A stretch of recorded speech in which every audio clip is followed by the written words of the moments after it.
Firstly, good morning for everyone I haven't greeted yet, and welcome to Seed's first coffee session for 2025. We do trust that you all have hit the ground running and are finding your stride into this new year, which is not so new anymore. As you all probably know by now from the registration process, these coffee sessions of ours now qualify for CPD points. Whoop whoop, we're very excited about that. Thank you, Carmen and the team, for arranging this. And you will receive your CPD certificate from us in due course. Of course, you got to log on for the full hour to be able to get that. So this year has kicked off with a bang. I mean, markets are running. Trump is making lots of waves. We've got our budget speech later today. And as always, the question is, where does this leave you and your clients' investments? So our seed funds and solutions continue to deliver for you and the clients. And we have an exciting structured note offering launching this quarter as well. So we will in the next hour discuss all of these things with you. As normal, Ian will start by taking us through the lay of the economic and market landscape, followed by Mike, Cor and Tawanda for a quick update on the seed funds and solutions. And then I will end off the session with a little bit of detail on our quarter one structured note. Please feel free to ask questions or post them in the chat box. We'll do our best to make sure we answer all of them. I see a few new faces on the screen. Welcome to everybody who's doing their first seed coffee session. We hope you're all going to find value in it. And without further ado, Ian, I'm going to hand over to you to take us through the markets. Thank you. Great. Thanks, Adi. Welcome, everyone. Great to be with you guys. All right. Yeah, as Adi said, quite a few slides, so I'm going to be going through them fairly quickly. Just a thought, let's start with this saying from Walter Wriston, a former chairman of Citibank. I think it's quite pertinent. Capital will always go where it's welcome and stay where it's well treated. Capital is not just money, it's also talent and ideas. They too will go where they're welcome and stay where they're well treated. Just a very important point. And this is the other thing that he said. As long as capital, both human and money, can move towards opportunity, trade will not balance. Obviously, trade is a very topical issue with the Trump administration. So on that note, this is the themes that we're going to be looking at. The wealth gap, we'll look at that. US fiscal policy, it drives so much. The equity markets in the US, some Trump policies, clearly very, very topical. And it impacts everything around the world. And then just touch on Europe, China, and then into SA. But just I've got those little flags at the bottom. This is sort of a bit of a saying. It's a little bit tongue-in-cheek, but there's a lot of truth in a lot of it. And that is the US has been an innovator. China has been a replicator, but in fact moving towards innovation as well. And Europe is a great regulator. We've got some cartoons on that as well. All right, so let's just look at first, before we kick off, just some of the numbers. As Adi mentioned there, I mean, it's been quite a time. These are returns in dollars in 23, 24, and then just into the month of January. The last 2 years have been very, very good on global markets, and in particular, as we've been talking about, the US-centric, which is a very big component, obviously, of the all-country world index there at the top. So 26%, 25% for the US S&P 500 in dollar terms. And they kicked off this year as well. In fact, made a new high yesterday. Emerging markets, a lot more muted at 10%, 8%. And that's obviously mostly because of the China impact. So it was a lot tougher year. And we saw that as well with the South African JSE, just 10% in dollars. It was not a bad year last year, but it's been a bit muted, 2% and 10%. Kicked off much better this year, a big run in the resources in January.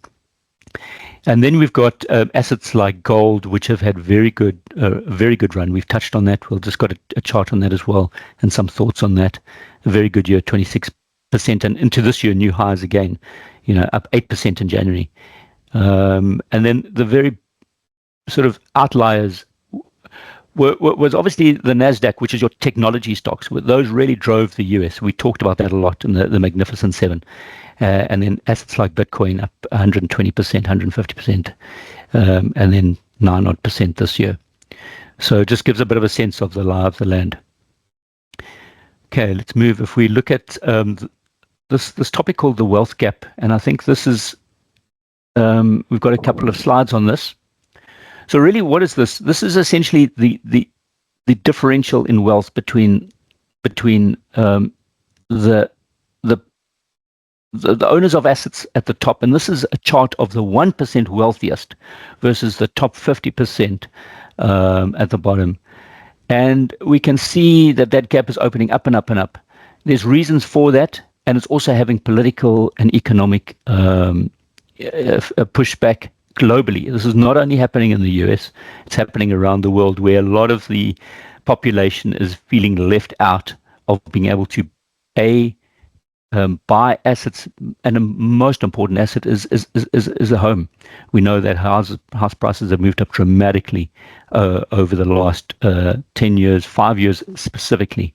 And so this gap has moved up. You can see there 3 trillion back in 1990. It's up dramatically, 40 trillion. And this is gives some indication of just that gap moving up. And you can see the trajectory moved up dramatically in 2020 from the COVID crisis. There was a reason for that. The next chart shows it in a slightly different way. This is basically the different wealth by the US cohorts, i.e., the so-called silent generation. The baby boomers in that purple color, that's the big owners of assets. These are some of us, not all of us, but obviously the population post the Second World War. These have really benefited from asset growth, asset price appreciation in their homes and their stock portfolios. And this is where the sort of millennials at the top and maybe some of the Gen Xers have felt left out a little bit. Interesting is that fact is that, I mean, the number in the US is huge. And in fact, we've touched upon this a little bit as well. It's one of the things that has driven up consumer spending. I mean, when people feel wealthier, they're happy to go out and spend. And so we've had this happening in the US. The number is a huge number there. It's $160 trillion. So it's a big number. And this is the wealth of stock portfolios and obviously their residential homes and any any other property that they've owned. So we've got a couple of just thoughts on what has driven up these asset prices, especially in the last couple of years. So we move over to the next slide. We'll look at the fiscal policy and just what does that mean. So these are some of the things which we think are driving up this wealth gap. It's driving up asset prices. It has continued and it's likely to continue. So what is fiscal policy? Fiscal policy is obviously what is happening even in SA today with the budget, and that's the government spending tax policy. So we'll see what happens. And that's everything that they do to actually influence the macroeconomic conditions. Monetary policy is often what we talk about, and that's obviously the interest rate, money supply by the Fed, and interest rate policy, short-term interest rates that the Fed or the Reserve Bank comes out with. Are they lowering interest rates? Are they hiking interest rates? We've obviously seen a degree to which they tried to lower down the interest rates. We've had a little bit of that. It sort of hit a little bit of a pause, so to speak. But the big factor that's driven up this wealth gap, and which is really asset price appreciation, inflation, especially over the last 4 years following the COVID crisis, has been this loose fiscal policy, i.e. government spending a huge amount more than what they're taking in taxes. And this, in fact, has surpassed private lending expenditure as one of the main drivers of economic activity. It's huge and massive fiscal deficits. And we'll show a chart just on that just now. In the US, it's around about 2 trillion. South Africa, we're looking at about 300 billion. These are big numbers.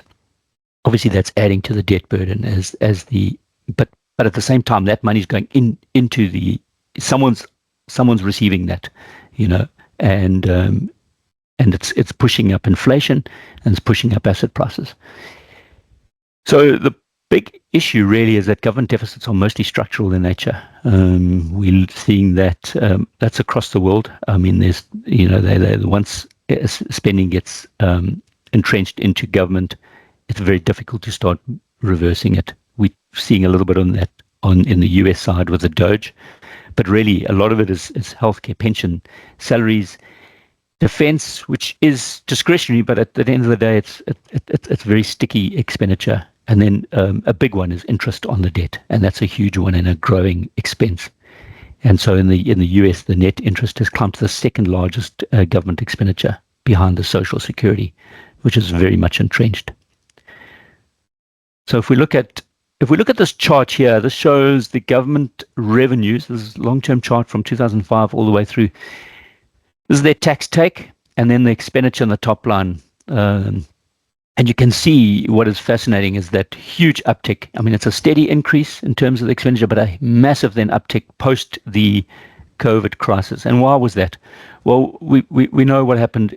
Government tried to, first of all, the economy stopped. Then they tried to spend into the economy, spent a huge amount in terms of government checks, just literally giving money to people and trying to boost the economy. Shake it back out. It worked in so many ways. What did it do? It pushed up inflation, but really it pushed up asset prices as well. And that has been a big factor which has opened up that so-called wealth gap. If you were owners of assets, you benefited from the price appreciation. We can see there on the left. US stocks have had an incredible 5-year run, 14% in dollars over 5 years.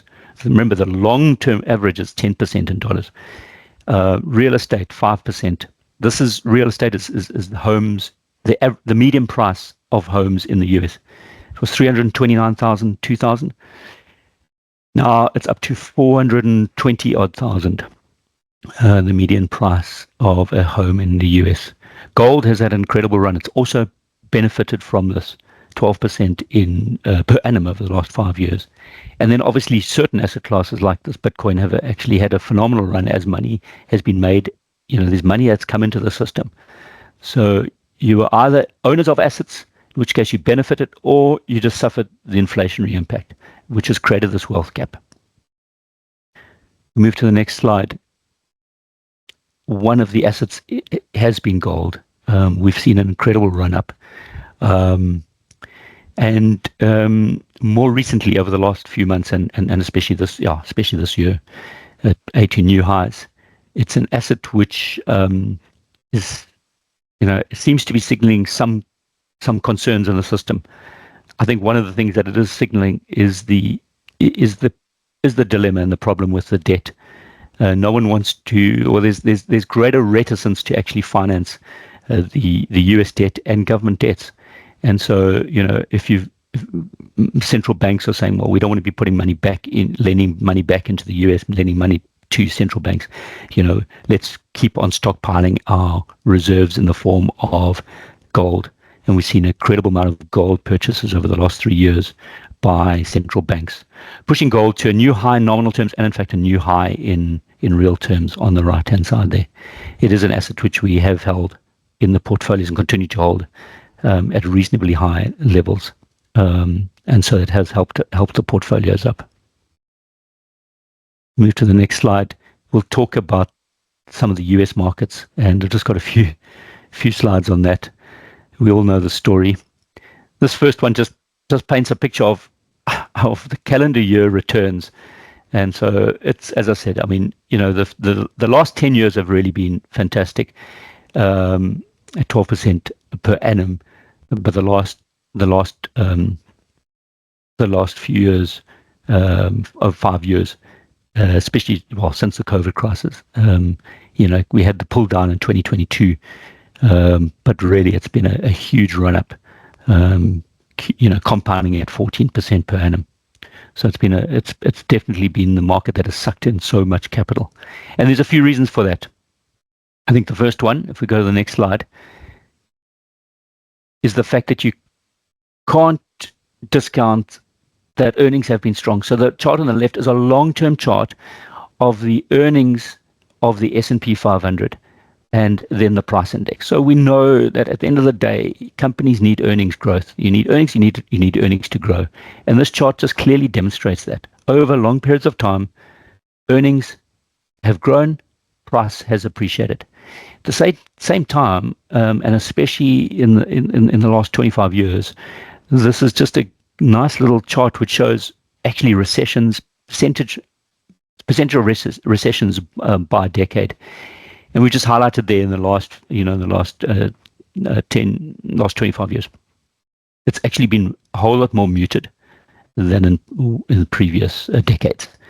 And so you've got this perfect situation, really. Good long-term price appreciation backed by low recession and strong earnings growth.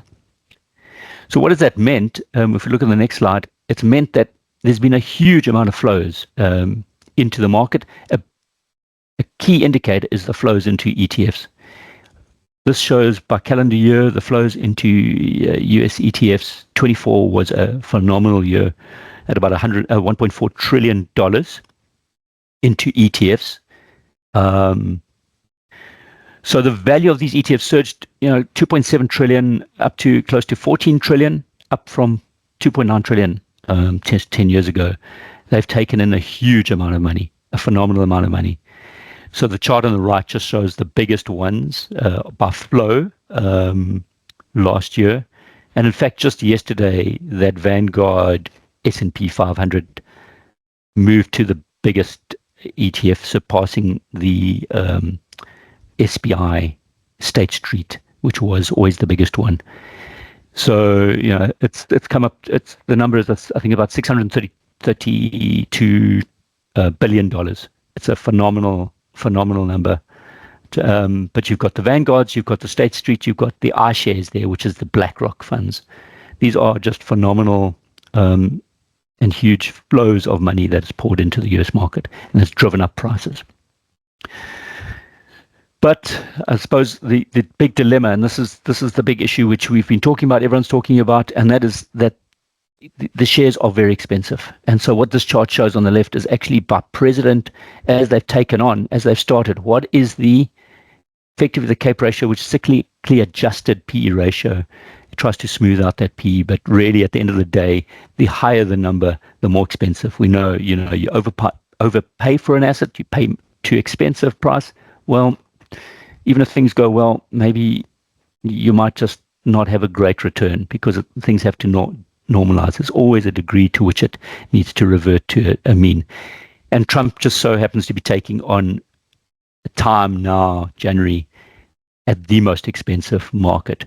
The chart on the right gives another indication. This is what they call the Wilshire 5000. It's not just the S&P, it's a broad range up to 5,000, but I think there's about 3,500 shares. Broad range of shares, the broadest range as a percentage of the GDP. So what is the total market cap of these companies as a percentage of GDP? And it's climbed up and up and up. Not in a straight line. We know 2000 was a huge big peak, massive decline down to the 2008-9 global financial crisis, and then all the way back up again. So it's a big number. It just does mean that caution is warranted in terms of the US market. Does that mean that everyone is bearish? If we look on the next slide, not necessarily the case, because markets are buyers and sellers, and we do have analysts that remain bullish. This comes from Yardini. He's been very good in terms of his analysis. They not the most bullish, but they have been one of the more bullish analysts out there. They put out a lot of information. And so this is their forecast, their current forecast for the S&P 500 over the next few years. Yes, they've put these ranges out, but they still believe the market can move up based on earnings growth and a degree of maybe PE expansion. But that's what makes a market. So it's quite possible that we can see that. But our view is that a bit of caution is warranted. If we look at some of the Trump policies, I've just got one slide on this. So really, this comes from BCA, and they're trying to distill what is the Trump administration with his new Treasury Secretary Scott Bessent, who comes from he's a hedge fund manager, and he's coming in as the Treasury Secretary. What are they trying to do?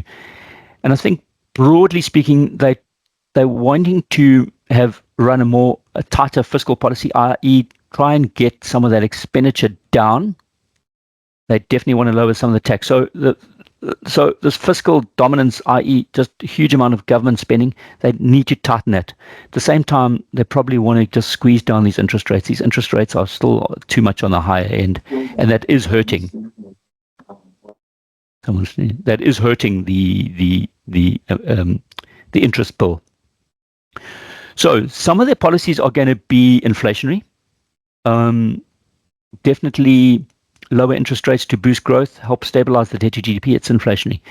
Definitely curbing immigration. He's come out strongly, obviously, in terms of Mexico. That is going to be inflationary. That there's a huge amount of immigrants which helped the labor market. That's going to be inflationary. Import tariffs is a big one, and we'll have to see where that ultimately settles. We know he uses that as a negotiating tactic. He has used that in Mexico. Canada's negotiating. China, we'll see where that settles. But that's, generally speaking, there's a degree to which that is inflationary, especially in the short term. And then the other big thing, which is maybe short-term inflationary but longer-term growth, is extension of tax cuts. The extension of the original ones that he set in place, and possibly even lower taxes. Some of the deflationary elements is to try and cut down excess wasted expenditure, and that's where Doge comes in with Elon Musk, the Department of Government Efficiency, trying to cut out waste expenditure. We're going to have to see how successful that is. I mean, they've had some short-term gains, but I think it's still very, very early days.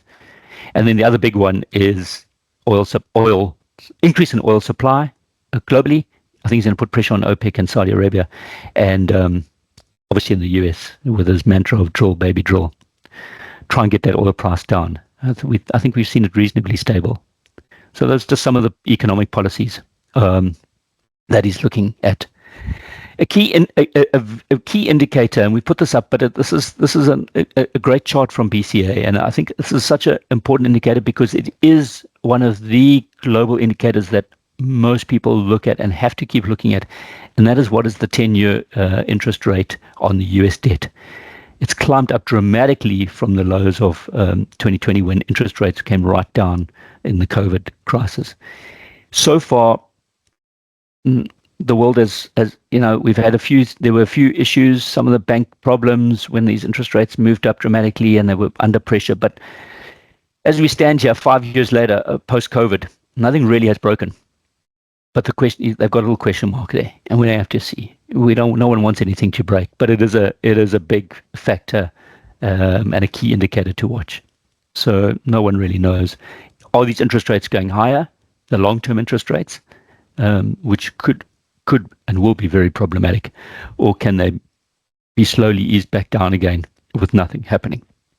Really, only time will tell. But this is something that we need to watch. So if we turn around to Europe and get a bit of a sense of what's happening there. Well, I've just put this up, a couple of more cartoons. Europe, I think, has got a lot of issues. First of all, it's mired in so much regulation, high tax rates.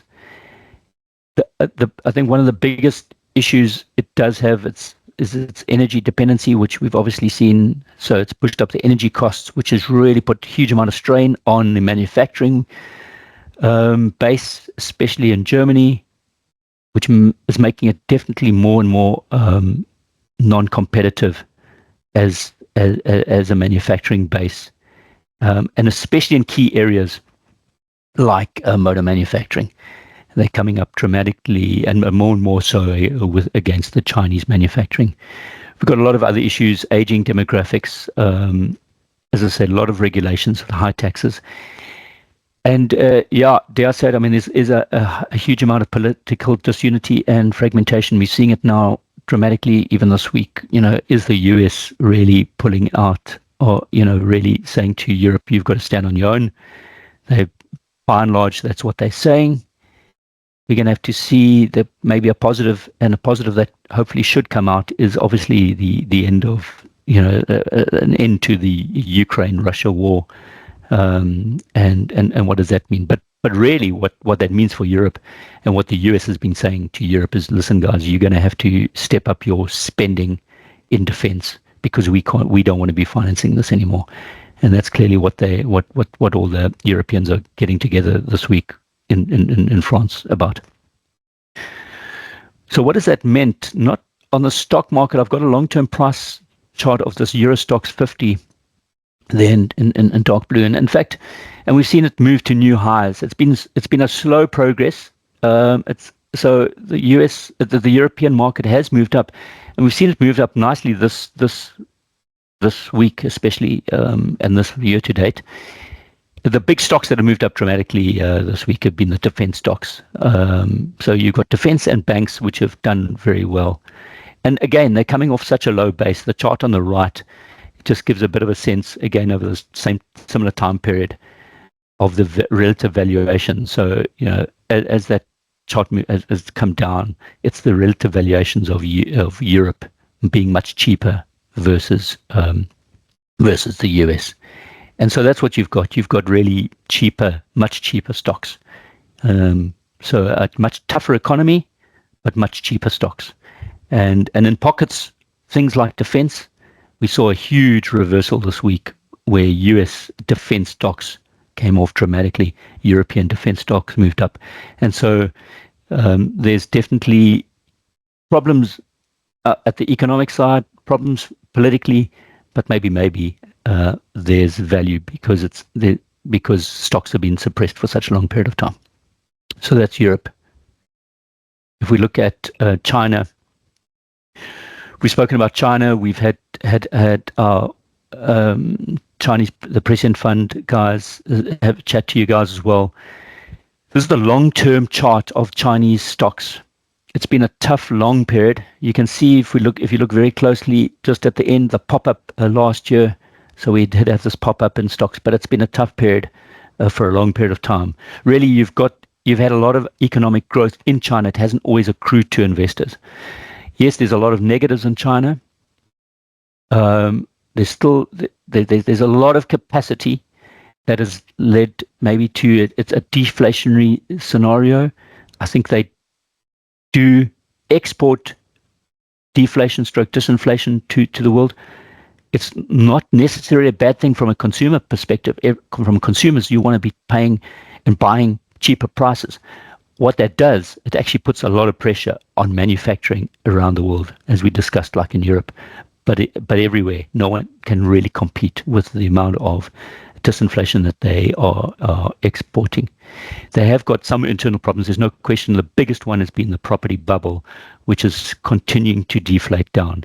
So prices of residential property, which has been a key asset for wealth generation, has continued to come down, and that's definitely put pressure on consumption.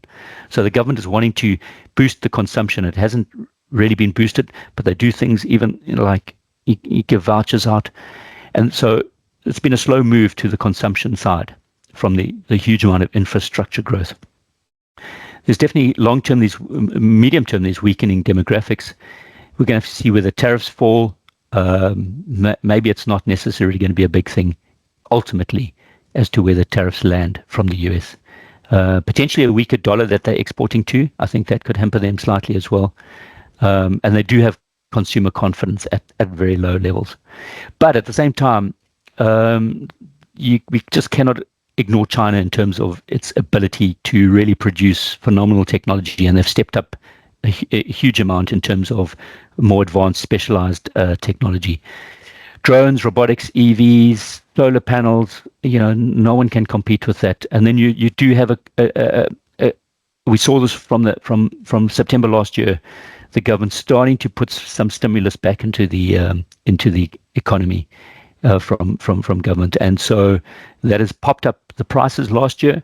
We had a bit of came down off again a little bit, but this year the sentiment seems to be moving a little bit more up again. And so, again, you're coming from a base of very good, attractive valuations. So that definitely helps.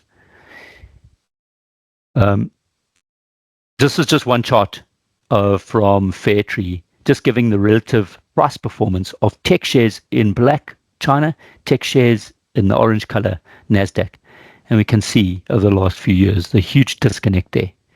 And so, yeah. That again, it just gives us a sense that there's value there. We saw it. We saw this last week a tick up of tech shares in China, 10% and across the board. So we cannot ignore this area from a value perspective. And this chart shows that the long-term 25 years of China just really exporting more to the rest of the world, having lower and lower reliance, steadily lower reliance on the US. And there's other charts I've seen. It's phenomenal, obviously, what China has done in terms of opening up markets around the world. And so, obviously, US wants to put tariffs on, but for China, they've really spent a huge amount in terms of opening up markets all over the world. So again, it is something which we just cannot ignore. What we want to see, though, is the growth and that phenomenal ability to manufacture translate into returns for investors. And if we turn to SA, and just a few thoughts on South Africa. So again, we've said this, we continue to say this, there is a lot of news that is priced in. So we've got a lot of positive things popping up. Obviously, 24, we had the coalition government. It definitely boosted sentiment. There's a degree of fragmentation into 25, no question about that. We've got other positive things, the lower interest rates starting to kick in and help. It's still on the higher side. So I've got it as a positive and also a negative. We've obviously had the improved performance from Eskom. Lower levels of inflation. So, coming off a much better base where we are. Positive trade balance. It all helps. And from a investment perspective, still relatively cheap valuations. And so that does and has helped.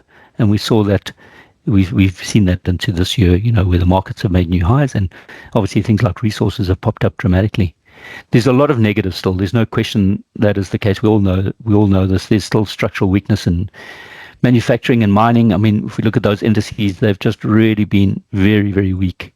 Last year was not a great year even.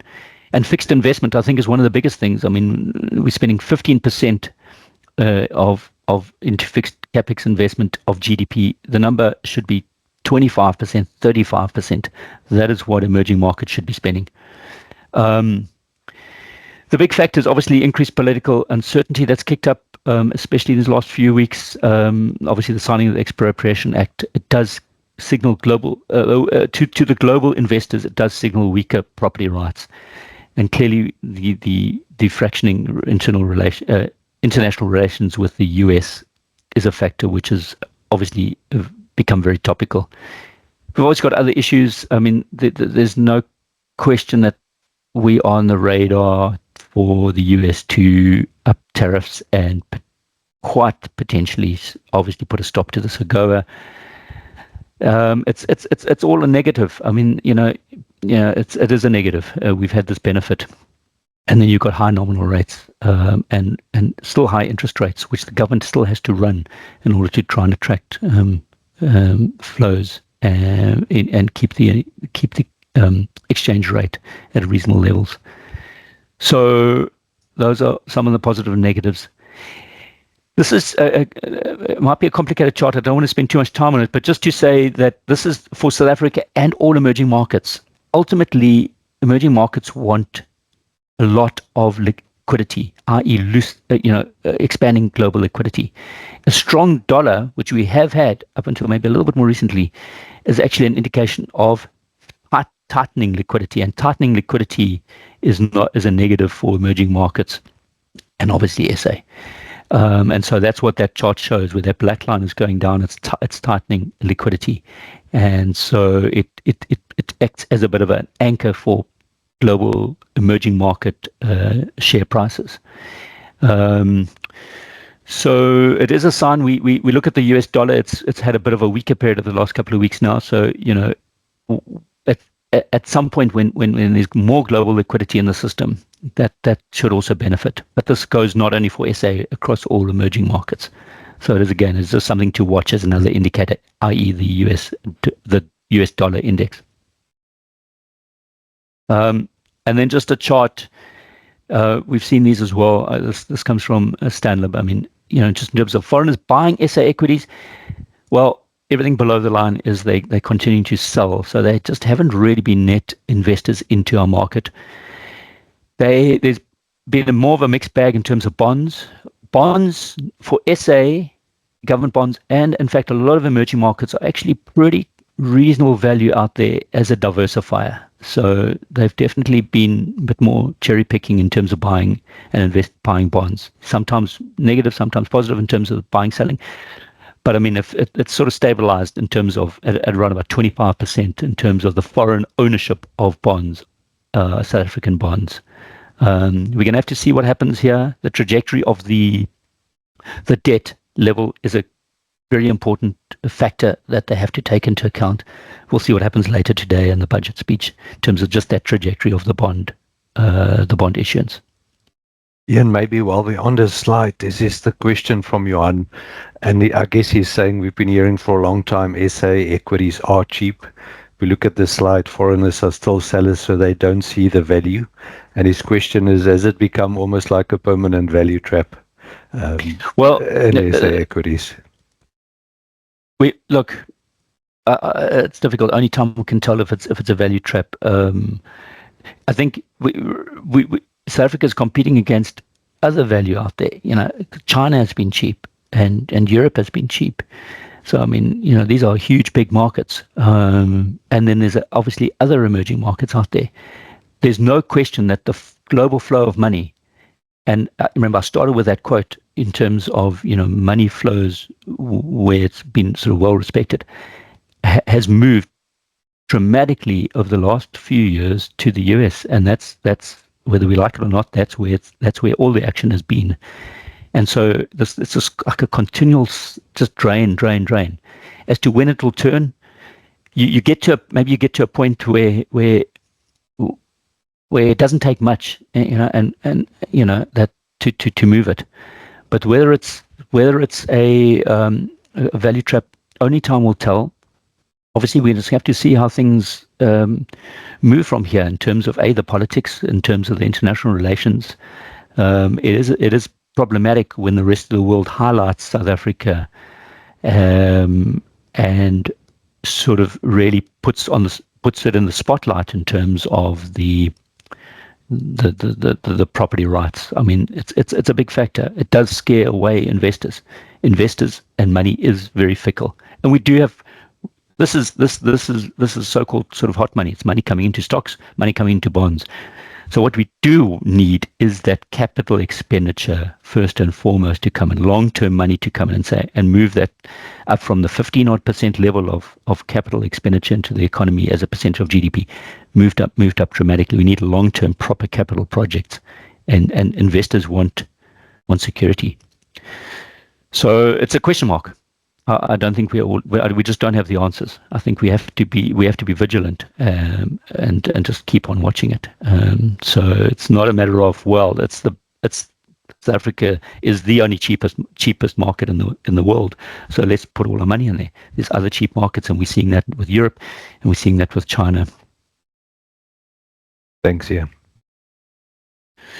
Yeah, so just some concluding thoughts. I mean, there's no question Trump geopolitics has created a lot of noise.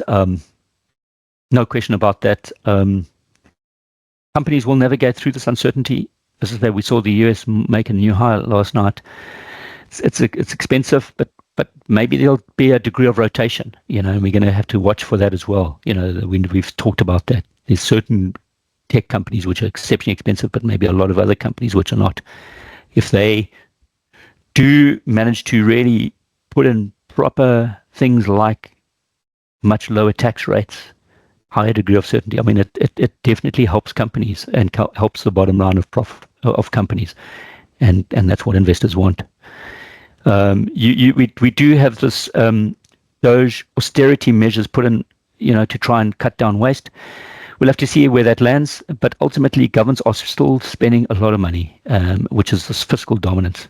And so it will continue to devalue money's purchasing power. It's not only in the States, everything flows, money flows like water. And so, investors must continue to focus on real assets. Global developing market assets, but we do have a downweight in the US. China and emerging markets at attractive valuations. Obviously, as I say, Europe as well. Alternative assets such as gold, structured products, and then we put a question mark, which is stuff we've got to be looking at potentially and starting to look at is digital assets. They've obviously had a fantastic run. Are these here to stay? And so the other thing is that a fixed income, which is obviously government bonds in developed markets and emerging markets, have been relatively attractive and still have a place. No question about that. We've said that for a long time. But a key indicators to watch are going to be the yield, and this is what we're watching all the time. That US bond yield, US dollar strength, things like the gold price. These are key indicators that we have to watch. We don't want anything to break, but anything's possible, which always speaks to diversification. We need to be diversified. Sure, I've spent a lot of time talking. Thanks, Eddie. Back to you. Thank you, Ian. We're now going to hand over to the investment team and the portfolio managers to just take us through, firstly, the seed funds. Cor will have a quick look at the EB solutions, and then Tawanda will talk around the Hampshire DFM solutions that we've built. We continue to innovate and rethink the way we manage clients' money. We've done a lot of work in the last 3 years, and you'll see that work coming through in the numbers. We're very proud of the numbers that we've delivered over the last 3 years. Obviously, going into COVID, we were a little bit aggressively positioned. That hurt us in that COVID phase. But coming now into March, April, those 5-year numbers, those 2 bad months will also start falling off. So we're very excited about where our solutions are, and we believe they continue to deliver great opportunities for you and your clients. So Mike, I'm going to hand over to you, and then you can pass on to Cor and to Tawanda. Excellent. Great. Thanks, Arjan. And thanks, Ian, for giving us a great trip around the world. And I think if we maybe move on, I think we do agree. I mean, obviously we're in the same team, but I think one of the key points that Ian made there in his conclusion is the need to have your clients invested into growth assets. I know, particularly for South African investors, for a long time, income type strategies have been the place to be. They've delivered great returns and at very low levels of risk. But what we've seen over the past year, and again, this will start feeding into longer term numbers, is maybe just a reversion back to what we would expect a normal risk reward relationship, where income funds, while the income fund has done very well, delivering over 11.5% for the last 12 months, stable fund is another couple percent above, balanced funds another couple percent above, and the same on the global side. We've got the global multi-asset funds, so the global fund and the global feeder fund delivering slightly lower than the global equity fund. So from a product suite, I think it is always encouraging for us, and something that we do expect over time for the higher risk portfolios to actually deliver on the higher returns. As Adrian said, we have spent a lot of time just re-looking at how we manage the portfolios, and re-questioning what we do and how we do it as efficiently as possible. And we can see that over the past 3 years, performance on the local funds particularly has been great. So the income fund, top quartile over 1 and 3 years. So remember, obviously we typically break down performance into the 3 quartiles. So it's top quarter, top 25%, and then second quartile will be 25 to the 50th percentile. Third quartile will be the 50th to the 75th percentile, and the fourth quartile is the bottom quarter of funds. So for the income fund, there's I think even over 3 years, we're around 10th out of the 120 odd funds. So it's been a really great journey, and we've had a lot of support from you guys on that income fund. So that's been much appreciated. But we'd just like to remind you that stable funds be in the top half over the 1 and 3 years, and the balance fund over 3 years has been in the top quarter of all funds. So there's 220, 250 odd funds in that category. So we've been sitting in the top 50 or so over a 3-year period. So that's very pleasing. Over the shorter period, still in the top half, and again, obviously these numbers move on a monthly basis, but we've been fairly consistent with that performance. On the global side, we've obviously got the global feeder and global equity feeder, and then the underlying global funds essentially doing the same thing. The global fund over the last year is top quartile. global equity second quartile amongst all their global competitors.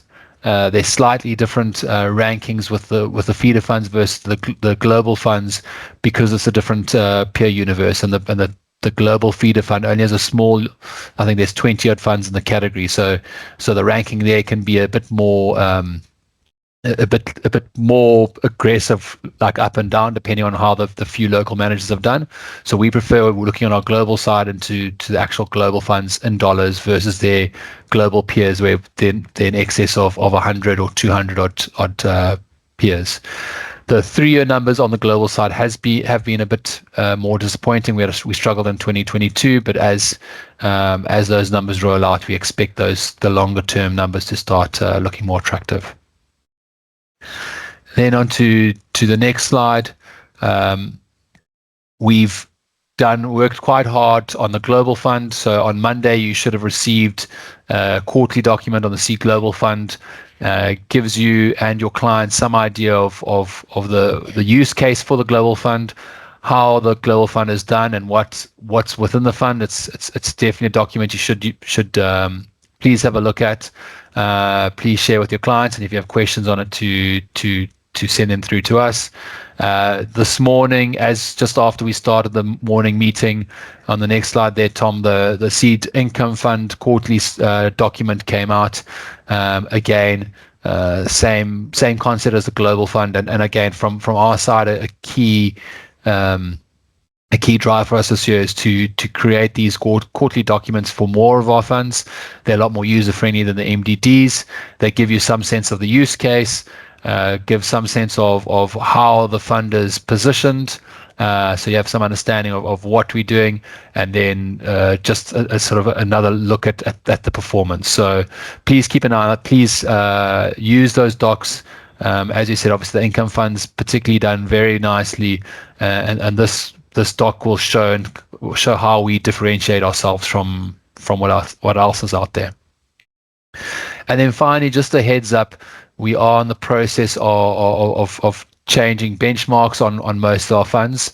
So since we launched the Balance Fund nearly 15 years ago, there's been a major shift in the types of benchmarks used in the industry. So historically, a lot of managers would use inflation or index-linked benchmarks, but the majority of our peers are now using peer averages as their benchmarks. So our use of inflation or cash plus benchmarks has increasingly put our relative performance measurement at odds with how our peers report. And on top of this, over the past few years, our portfolio construction process has become more peer aware. We obviously want to make sure that we deliver more consistent performance, and this has been reflected in the returns across the board over the past 3+ years. So after a thorough review in the second half of 2024, we made the decision to change all our fund benchmarks except for the income fund, which does have a strong cash plus type target. So we're happy to retain that benchmark, and we're changing them to peer average benchmarks. I think the key thing for this is that there's no impact on clients in any shape or form. It'll just be a change in how we report our relative performance. So we're not changing process. We don't expect any change in the returns, and we don't charge performance fees. So there's no change in the fee structure there. So we've already completed the process on both our global funds, in the UCITS and feeder form, and these should change at the end of this month going into next month. And then we expect the balanced and stable fund benchmarks to change by the end of June this year. So just a heads up, there might be some notifications going out to you and clients over the next while for the stable and balanced fund. So if you see that, please be aware that nothing really is changing. And if you have any questions on this, please don't hesitate to give us a shout. And yeah, that's it from me, and I'll hand over to Cor. Okay, thanks very much, Mike. Good morning, all. So in addition to our unit trust range and our range of more DFM model portfolios, we also manage a range of EB corporate portfolios on the Liberty platform. There's also a risk profiled range, so a conservative, a moderate, and a balanced. And for these, we try and stick close to our ASISA peer group benchmarks over time in terms of risk. Then we just try to outperform incrementally over time. On this table, you can see that the performance has been really great over the last 1 year and 3 years. So all three portfolios have outperformed their peer group benchmarks and a second quartile ranking across the board. And then we managed R1 billion of assets in this range, of which 95% sits in the unitized balanced. So a few more details on that fund. We have a 50-50 split between the passive and the active. On the passive side, we make use of a strategic asset allocation and index trackers administered by Liberty. So that SAA means that we need a specific weight to each of the asset classes in order to beat our benchmark over time. Then we take small tactical tilts around those SAA weights based on our asset class valuation models. Then the active 50% we split between three very well-known balanced managers. So Allan Gray Balanced, Coronation Balanced Plus, and then the 91 Opportunity Fund. So each of those have very different processes and philosophies and alpha profiles. So they work very well in a blend. Over the last year, the Coronation Balanced Plus has been the top performer there. And the passive portion of the portfolio has also outperformed the active based on the vanilla local equity and local and global equity trackers there. Thanks, G. Over to you.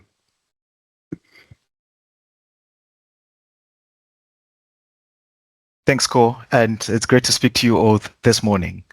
I'll just quickly take you through the Hampshire DFM solutions, which also, similar to the EB solutions that Cor has just presented and the unit trust, have delivered quite solid performance over the last 3 years. This is testament to the research work that we're doing at Seed and the improvements that we've seen in our investment process that the guys have spoken about. As with the other solutions, you can see that over the last year up to the end of January, the returns have been very, very robust. You can see that on the local side and on the offshore side over that 1 year that we've been able to deliver double-digit returns. This 1 year period has been really, really good for returns. And as you can see, the conservative solution, which is the multi-asset income category, also has delivered really good relative returns. So on a quartile basis, that is the top quartile performance on both the 1 year and 3 year performances relative to the South African multi-asset income funds. As you can see, again, on both local and in the USD solutions, then it's pretty much top quartile and a second quartile performance. So like I just said, the income exceptionally well in the top quartile. The other solutions have also delivered either top or second quartile performance, maybe with the exception of the balanced funds, which still the returns were good, but were in the third quartile there.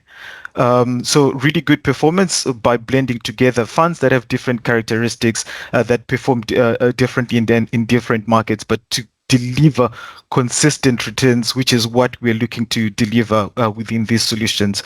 So it's been a great 3 year period, and we look forward to 2025 being another great year for us to deliver consistent benchmark beating returns for you and for your clients. That's a quick summary from me. Adrian, I'm going to hand over back to you so that you can wrap up and go through the note. Thank you, T. So as you guys know, we've been since the end of 2023, every quarter brought a structured note to market, and these have been very well received. I think as markets are getting to levels that valuations becomes more and more challenging, as Ian discussed earlier, we get a lot of questions around where could I put my clients where there's a level of guarantee with a high probability of good positive upside over the few coming years. And to that end, we've again co-created with some of you. We always sit with a subset of our advisory force, and we go through all the different options that's available in the market for the quarter. We look at the auto calls, so 135, the super boosters, the twin wins, all the different kind of notes. And we really feel that we want to this quarter again bring the super booster to the market on a balance of probability with the full capital guarantee. this is very likely to give your client a very good return over the next 6 years. So it is launching now in March. It's striking on the 14th of March. We're getting an 850% indicative participation or gearing rate on the MAD5 index. It's actually pricing at about 930 at the moment, but we always build a bit of fat in because as interest rates and yields move, those rates do move up and down. And then, as I said, very importantly, capital is fully guaranteed. If you can hop on to the next one there, Tom. Just a sense of the profile in the past. There's always a question we get asked by you guys. What can a client likely expect from this? So you can see that and this is sort of over rolling 6-year periods, the majority of the time, the index deliver between 20 and 55%. In fact, more than 80% of the time it does that. It's never been negative over a rolling 6-year period. Not to say it can't happen. If it is negative, your client just get their capital back. So on the left, you can see for a 1 million investment, is a very high 80% plus probability based on the past numbers that your client will end up after 6 years with anywhere between 2.7 and 5.25 million, which is a great double-digit year-on-year return over the next 6 years with a full capital guarantee. And then, of course, it's important to understand what's in it for you. So we need a minimum of 100,000 Rand from a client. The client needs a stockbroking account. We list these notes on the JSE, and then we instruct the stockbroker to buy that note. So it's as simple as buying a Standard Bank or a MTN share for the client. There's a 3% plus VAT advisor fee built into the structure that doesn't come out of the client's funds. So that's payable to you as the advisor. And like I said, we're going to strike on the 14th of March with all trades loaded and stockbroking accounts funded by the 7th of March. So there's about a 2-week window left for you guys to participate on this. If you think you've got a client that this could work for, please reach out to us. Most of you would have received the marketing packs on WhatsApp and on email.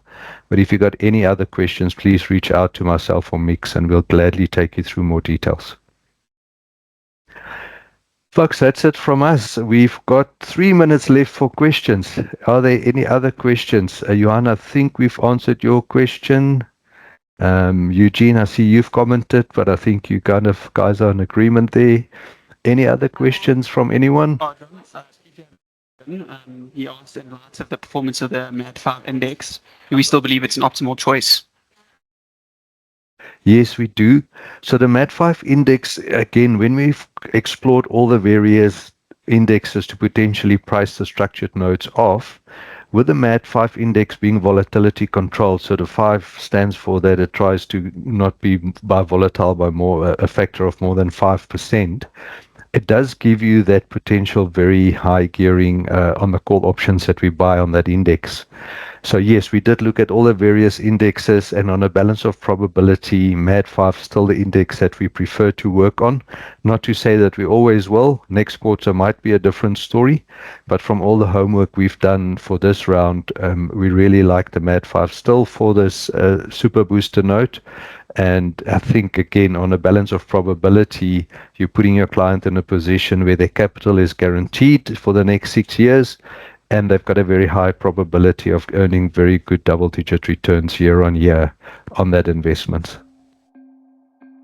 Any other questions? Guys, thank you for joining us. You'll get your CPD certificates. Remember to register for the next one. And if there's anything we can help with in the meantime, the team is standing by. Please reach out to us. We love to hear from you.